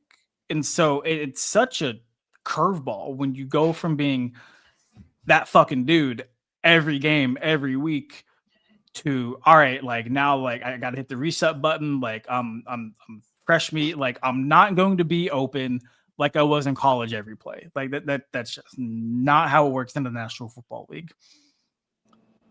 I think not getting him preseason reps last year, to really kickstart that rapport with Kyler, really bit them in the ass. And I think the respect commanded by him on the field was evident from day one, because the Bills, without even seeing him play in preseason, like bracketed him in coverage, saying, okay, like we are not going to let this guy beat us. Like a guy who we saw play 3 snaps with 1 target in the preseason last year. They were like, yeah, we're double teaming him. And like, it's just like, it feel like it didn't click for him right away. And it's so crazy to me because like, you've seen the flashes, like you've seen why he went number 4 overall, like time and time again. But for every one of those plays, there's another play where it's like, man, like you got to catch that, bro. Like I'm like number 4 pick, number 40 pick, like 4th round pick, like you got to come down with that. And towards the end of the year last year, he admitted that like he basically, not that he wasn't prepared, but like he was still finding his footing a lot in the National Football League. And I think maybe some of the hype had gotten to him, because like when you're labeled generational, like you got to produce. Like it doesn't matter. You could be playing football in Alaska, man, barefoot. Like you got to put up 1,510 touchdowns, especially with Malik Neighbors and Rome Odunze and like Brian Thomas Jr. having the years that they did last year. Like you're going to be compared to those guys a lot. Mm-hmm. I think more so heading into this year, where everybody's like, okay, like you bulked up, you have a year under your belt. Like now you really got to do it. Now you really got to go out and show. The connection looked improved in training camp.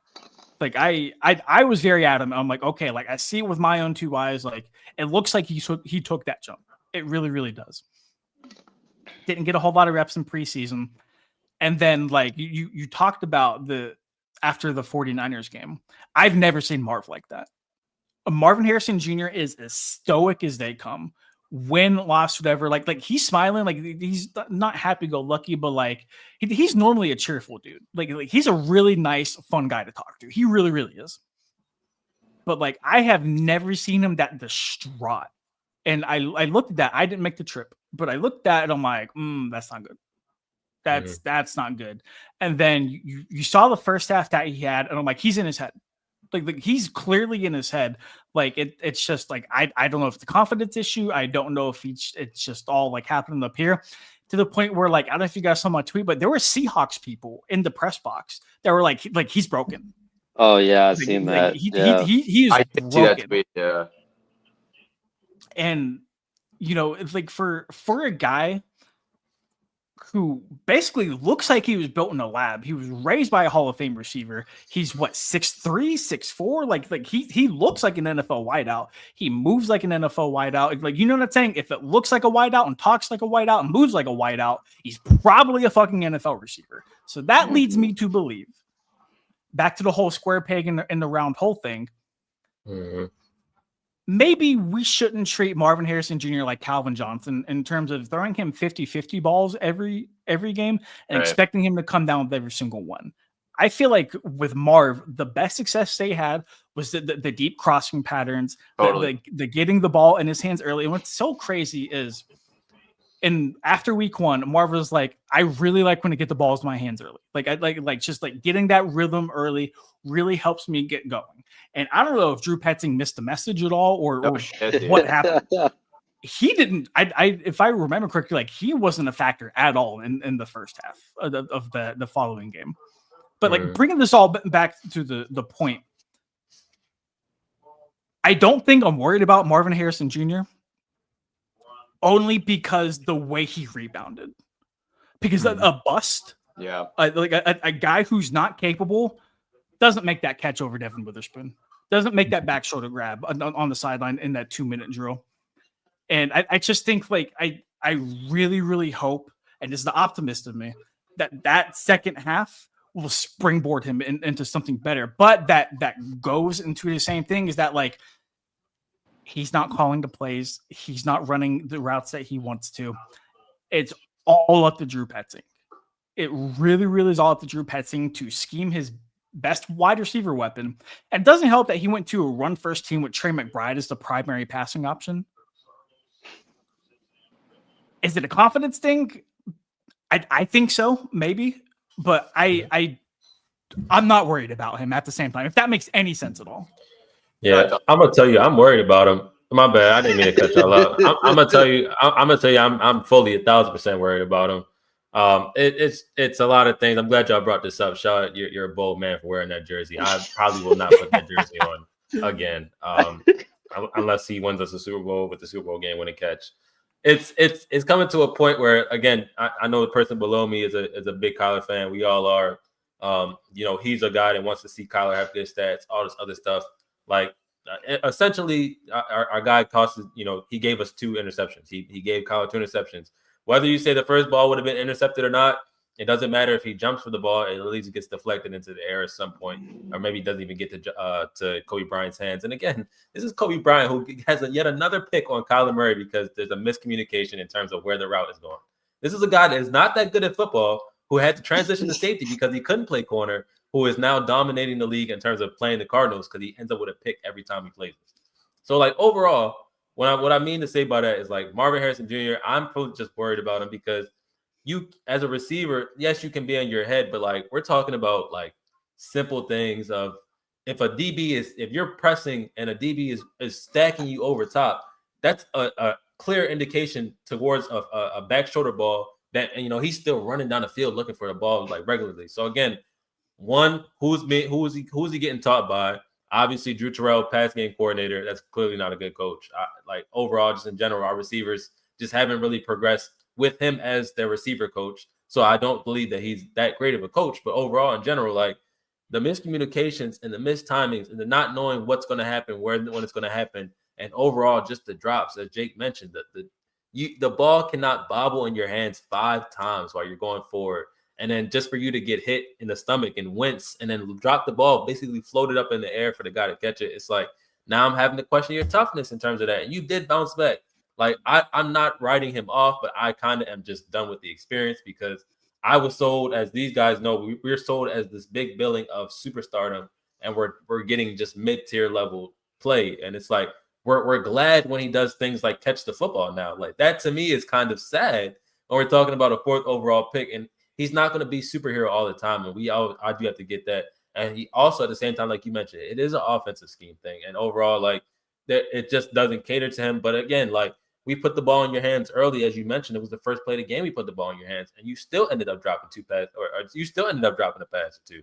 So it's like that's now my excuse for you, and then you've used it. So now where do I go to as well? It's just like, again, he is in his head 1,000%. I do agree with you. Like, you do have to be able to shake back. You are only in year 2. Like, you have a ton of years in the NFL left if you take care of it and search after it. But it's coming to a point where it's like, I'm over the experience of, like, we're getting this mega superstar. He's a can't miss product. And again, now we do have to look at it because these guys will tell you I was all in on Marv. I was Marv or bust. Like, now it's like, I don't want to be Marv or bust anymore because at the end of the day, like, Marv or bust just doesn't fit towards what this offense would need in terms of having its overall success because they don't cater to any wide receiver. And it's just sad to see overall. Yeah, and I think that's a hesitation with me. Sorry, really quick. I think that's where I'm a little bit reluctant to be like, it's 100% a Marv thing. And like, Marv does need to take some blame. Like there is some accountability that needs to happen there. But it's like, if you're going to get yourself a Maserati and, like, you can't even put the keys in the ignition, what are we doing? Like, why are we treating Marvin Harrison Jr. like he's Zay Jones? And, like, that is no disrespect to Zay Jones, but, like, when you come with, like, hopes from everybody around here of, like, transforming the offense overnight, and, like, you have the skill set, you have so many other people on, like, the outside, like, people who aren't Cardinals fans or media or whatever it might be, saying, hey, he's talented. Like something obviously is wrong in Arizona because, like, this isn't the Marvin Harrison Jr. that, like, we know he can be. I think that's where my reluctancy kicks in a little bit to be like, hey, like, this is all on Marv. But it's just like, it goes back to the whole offensive issues thing in general.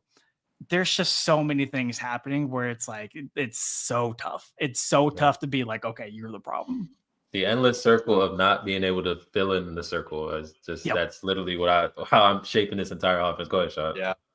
Yeah, no, I was just gonna say, like, I agree. Like, it's not 100% on Marv. Like, and Marv is it pass by any means. Like I do personally, I have doubted back on him. I mean, I never really saw the generational label. Like generational to me is a strong label, right?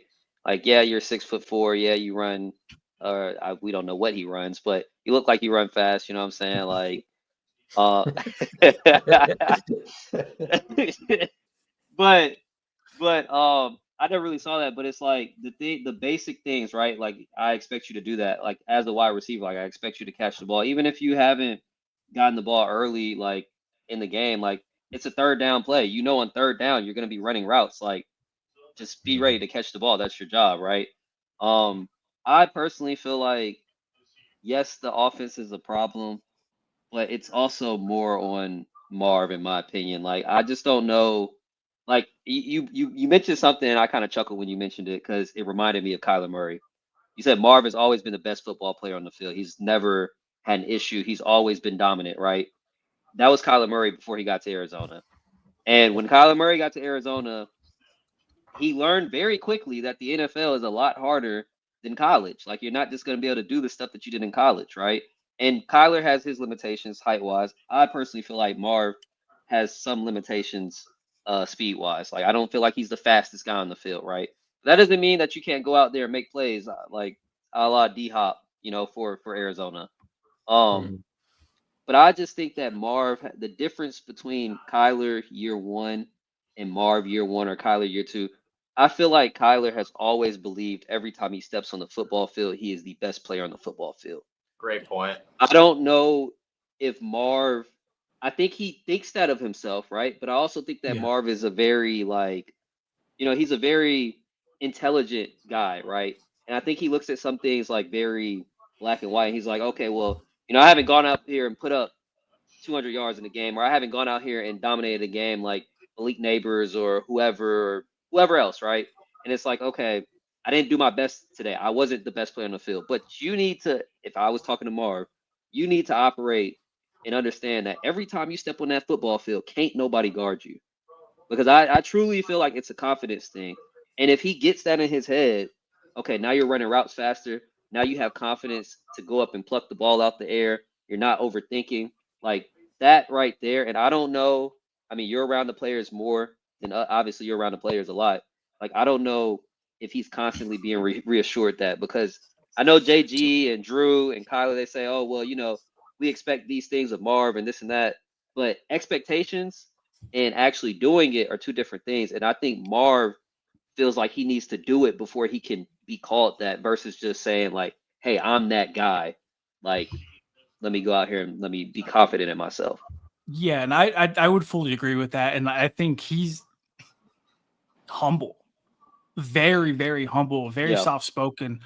And it's like, it's almost like you kind of want your guy to have that edge to him, like that. Bro. Even like saying that on the podcast, dude. And like all guys aren't like that, but it's just like you personally, this isn't me talking about Marv, but personally, like if I'm drafting a receiver, like I want him whenever he steps in the white lines, but you can't fucking guard me. Like I am going to torch you for 60 minutes and there's nothing you can do about it.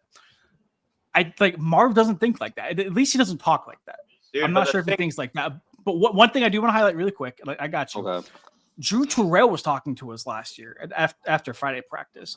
And the thing he highlighted to us was he wants Marv to be a little bit more aggressive at the top of the route when breaking off. He wants him almost verbatim. He said he wants to have him kind of get that like dog in him, that just like get off of me and get in and out of the breaks. So like I think that idea and that concept is there of like, hey man, just get that edge to you a little bit, just that little edge of like, hey man, like I'm the number 4 pick. Yeah, like, I don't know who you are, but like you're about to find out like who I am. You're gonna see the back of my jersey a lot this game. So go ahead.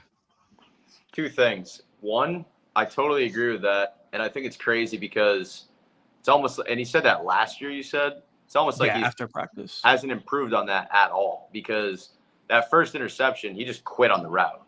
So I'm like, how the hell does that happen? Where did he think it was not coming to him? Did he think Kyler was sacked? Did he think it was the play was changed to run? Like, you know what I'm saying? Like, how does he just quit on the route that involves him crossing underneath the coverage, and then he just doesn't do it. So it's pitch and catch to the safety. So there's that. Like, that has to be sharpened. You know what I mean? I like that Drew Terrell is saying those things. Hopefully he's continuing to say those things. But the other thing that you were just talking about, Donnie, which I do agree. Like, I'm not saying be, arrogant to a Tyreek Hill level, but like, and I understand Marv's a very humble guy. I like that a lot, dude. Larry was the same way. But the thing is, when Larry stepped on a field, if he wasn't handing the ball to the referee after a touchdown, you know what I'm saying? He played mean. Like, he played like I was a top 3 pick. You know what I mean? And I just don't really see that of Marv. And the craziest part is, and I do believe that I heard him say this at one point, maybe last year in a press conference, like, yeah, he's a very soft-spoken guy, very humble, this and that. But, like, dude, look at his college tape. Dude, like, doing the crazy celebrations and shit, like, he did say, like, when he gets in the field, I mean, this is not a direct quote. He probably used a different word, but, like, almost took on that, like, persona as, like, a killer. And he had that in college. Then again, like you said, maybe the confidence has been shaken, but it's like, dude, we got to get that back. Like, a perfect example, and this is like for the optimistic group. Look at Quentin Johnson. Like, that guy was like, there was like some good draft hype around him, not to the level of Marv, and I don't think he has the same ceiling as Marv. But dude, he's tearing it up now. You know what I mean? And so it's like, dude, Marv, like, I don't know, watch his tape, dude. Like, take a page out of his book as far as like following his trajectory. If he can do that, you can do that. And I just think he needs to get that killer instinct back a little bit. Like, I want to see him, dude. Like, let's see some energy if he goes out and scores this weekend, or if he has like a 100+ yard game or an 85+ yard game. Like, dude, let's see some celebrations. You know what I mean? Like, I think that is crucial because, like, an Odell Beckham type, like, these guys got to fire themselves up. And, like, dude, you can be the humblest, nicest guy off the field, as Larry Fitzgerald was, but dude, we want to see that Ohio State, like, into the end zone, pull it down. Like, let's see that a little bit. So I think maybe it's just a little bit of finding that. I do believe, man, like, if the special team was able to do its job and we were able to get to overtime last week, especially with the new rules, like, that would have been a pleasure, dude, to see how Marvin could have built off those last 2 drives. And I do think that we would have won that game in overtime based on the way the game was trending momentum-wise. So it's too bad that we didn't get that opportunity. However, now we've had 10 days to, they knew, right? Like, in Donnie, I'm sure you could speak to this more, being around the team and stuff, but, like, I'm sure they knew that Benson was probably going to be out for an extended amount of time, maybe like the day after Thursday, like last Friday. Oh, they for sure don't. Yeah. Don't ever let them try to trick you and tell you, like, because either they're protecting themselves or they have the worst MRI machines this side of the Mississippi, and it's not the second option. Right. So it's like, if they knew that back then, like, we didn't hear about it till like yesterday that there was even an issue, then that means that they've had, they'll have 10 full days to figure out, like, I mean, I know they called up, like Carter, and there was like another running back that was like with Detroit or something. Oh. So they've had, they'll have the full 10 days to be like, okay, we need to pivot from the run game. Let's look at kind of what worked in the passing game in the fourth quarter, where we had like 100 yards in the quarter, and let's kind of lean into that. So I think that it's like this Sunday against Tennessee is a huge stress test to see, and you've been saying it, that they've been telling you about, JG talking about adapting, needing to tweak things if you want to win games and yada, yada, yada, which is all fine and good.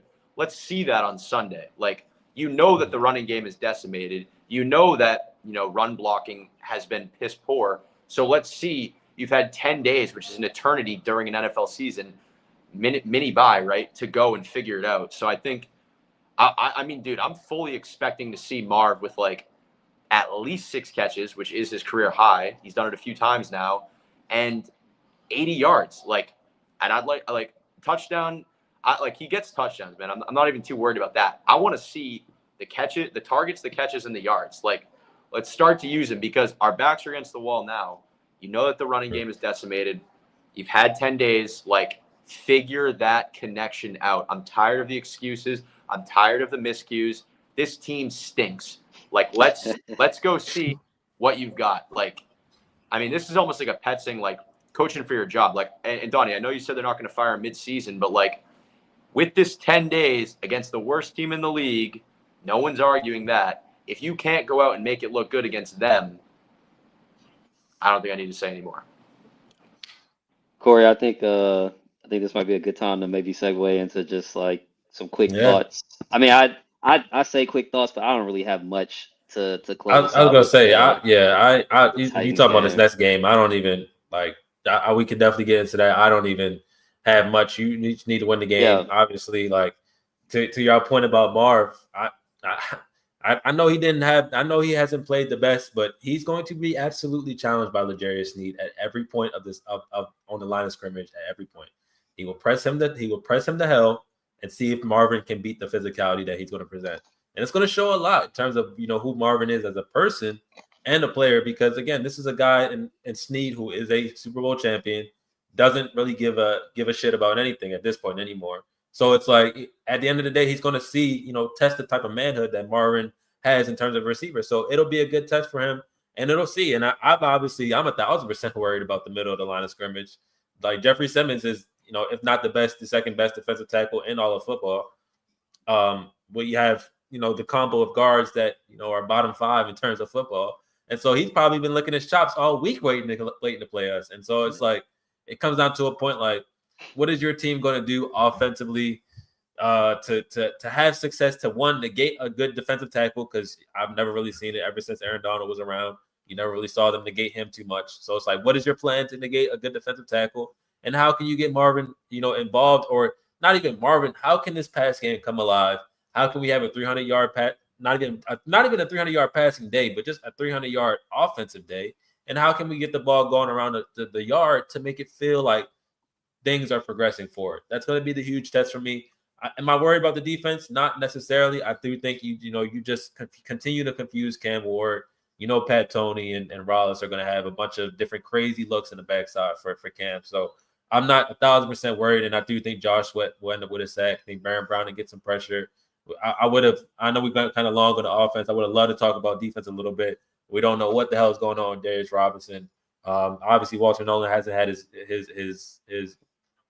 practice window opened up, and then obviously I saw Bilal Nichols out there, but he's coming off a neck, and as you can see, in the guy like Matabike in Baltimore, neck injuries can take a while. So it's definitely a type of thing where it's like, are some of these guys actually going to be ready to go? And but I'm not so much worried about the defense. The defense, obviously, Cam Ward made the statement about how he perceives the Titans. So if we go into the notion of perceiving them the same way, then we should win the game. But it's more so like, can this offense?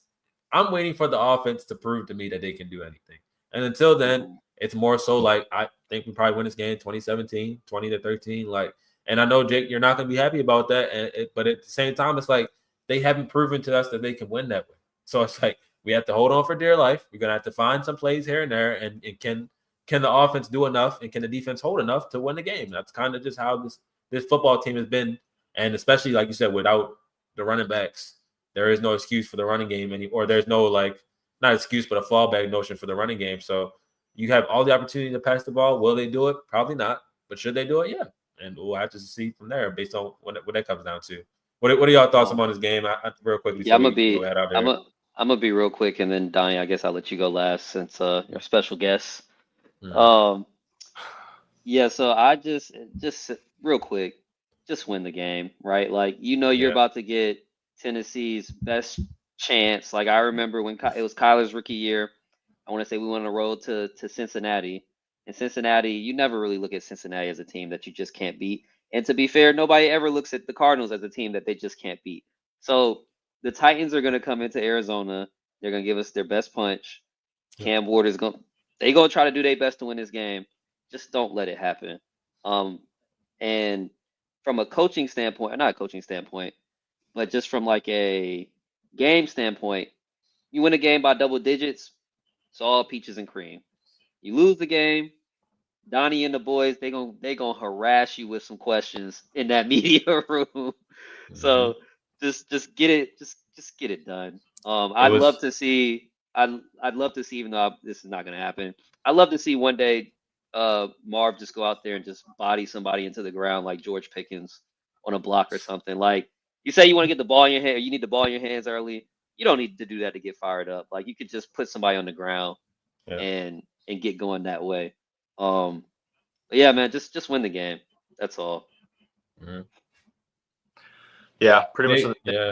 Same page as you boys. I don't think there's any chance that we lose this game, to be honest with you. I am the eternal optimist, but I think it comes together here, man. I believe the last time we played Tennessee was week 1, 2021 in Tennessee. Kyle and the boys had themselves a day. Christian Kirk legacy game. Chandler Jones legacy game. Chandler Jones 5-sack type of game. But yeah, man, I think we'll go out. I know you guys said it can't be done, but I think we win the game like 27 to like 13. I'm very confident we get back on track. The way I look it up, dude, the way I look at it, there's just no reason not to pummel this team if you consider yourself to be a team that is going to be there for a chance to make the playoffs at the end of the year. Got to go out and execute. No excuses. You know, we had the collapse against the Saints when that game was in hand. You had the collapse against the Panthers, and you just pretty much puked on yourself the last 2 weeks. So 10 days, mini bye, got healthy. Will's been back. Hopefully he's able to go. Yeah, just bring your best stuff. Like I said, 27-13. I'm pretty confident that we win this one by double digits. Yeah, Donnie, it was last year. It was a week before last year. I mean, it was a week before in the season last year. But a rookie quarterback came into your building and absolutely demolished you with the former head coach. What are you kind of expecting to see him to Cam Ward? And obviously their Titans are in a completely different stage than the Commanders were at that point last year. But, what are you kind of expecting to see from this team? And is it going to be balls to the walls for them trying to get their first win? Yeah, I think that might be a little bit of a overlooked aspect, is that like they're 0-4, and like everybody in that locker room like has something to play for, regardless if they haven't gotten a win yet. Like they just got embarrassed. Like they got the break speed off of them, and like you are going to get their best. Like that's just that is what it is. So not that like this is like a trap game at all, because the Cardinals are 2-2 and the Titans are 0-4, but like you really cannot walk into this game thinking you're going to win, because that's exactly how you lose. And I was taught from a young age. It's a simple saying, but like I just love it. Like good teams make bad teams look bad.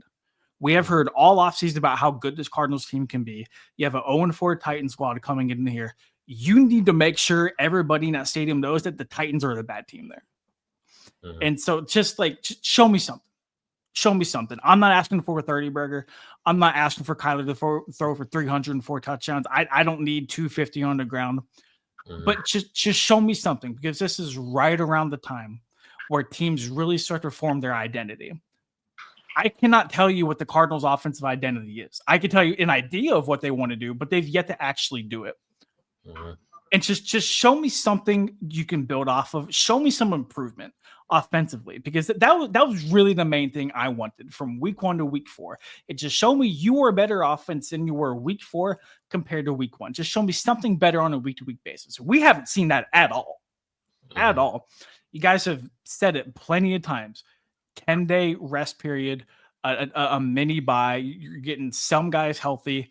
I know the run game is decimated. I know Jeffrey Simmons is going to make plays. That is what it is. Like that's Jeffrey Simmons is who he is for a reason. Like he's going to get his. That's just the unfortunate aspect of it. But like, just I'm at the point where it's just like just win, man. Score more points than the other team, and just like convince yourselves that like this isn't a Super Bowl. This isn't going to be the win that saves the season, but like this needs to be a stepping stone to something bigger. Because if you walk out of State Farm Stadium with a loss, then the alarm bells start to ring a little bit, at least in my head. Like I'm not throwing in the towel if they start 2-3. There's a lot of football left, but it's like after 5 weeks of football, if we can't get this done, we got some serious soul searching to do. And that's the problem, because we were supposed to do that soul searching 10 days before this game. And if that didn't work, what are we going to do? Score prediction. Give me Cardinals. I got to see it before I believe it, man. Give me Cardinals 20-10. That's what I'm saying. I'm trying to tell them. It's hard to believe until you see it. And again, like the 27 against the Carolina Panthers, we got benefited by another 7 points on the defense. So if you really back it down, Did they only score 20 points like that game too? Yes, they did. It's a nasty notion going on right now. It's a nasty notion. Go ahead, Shot. I was just gonna say good teams don't lose 2 games in a row. This was two division games that was both lost at the buzzer. And okay, 5 days that's in. fair. 5 days together. 5 days in, and also in what I believe is, if not the second best division in football right now. You can't lose to the Titans. Don't make it 3 in a row. If you lose to the Titans, like, no, good teams don't lose 2 games in a row. You cannot lose 3 games in a row. Like, you just can't. So that's it. I'm not even gonna give a score prediction. Just win the damn game. That's the score prediction. W.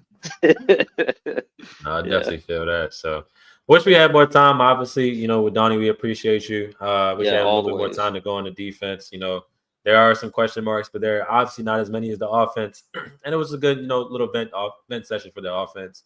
A lot of us are very frustrated based on obviously the additions that were made last year, but then obviously what was expected, this year, and it just hasn't come together. So definitely a good space to, get our frustrations off here, see if they can fully master, the potential of what this offense can be, because this should be an offense that is able to score 24 plus points per game and win a lot of football games with their ability. And again, close football games with the ball in their hands and them taking the dictatorship of owning the football game. Like, too many times, obviously the first 2 wins, you let the fate decide in terms of what your defense could do.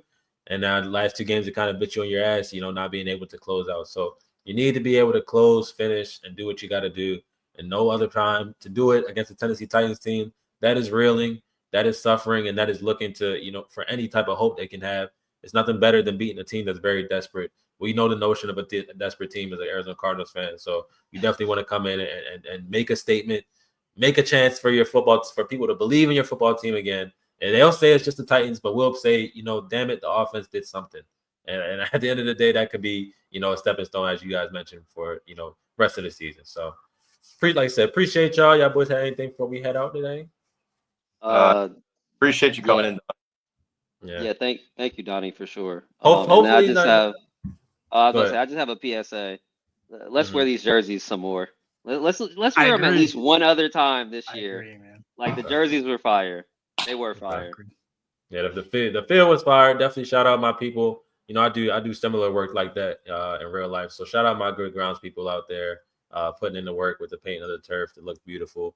You guys did an awesome job. Jerseys do look amazing.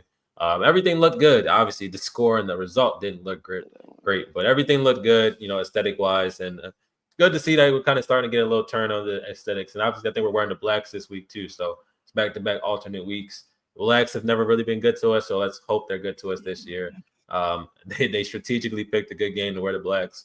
So let's finish that off and, make right with that one. So go ahead. You had anything before we headed out? That's pretty much it. Appreciate you guys. Donnie, thanks again for on. Always a pleasure. Yeah. Donnie, hopefully next time we have you on, maybe around week 8, maybe after the bye, check in on this defense. Really can, dive into the defense a little bit more.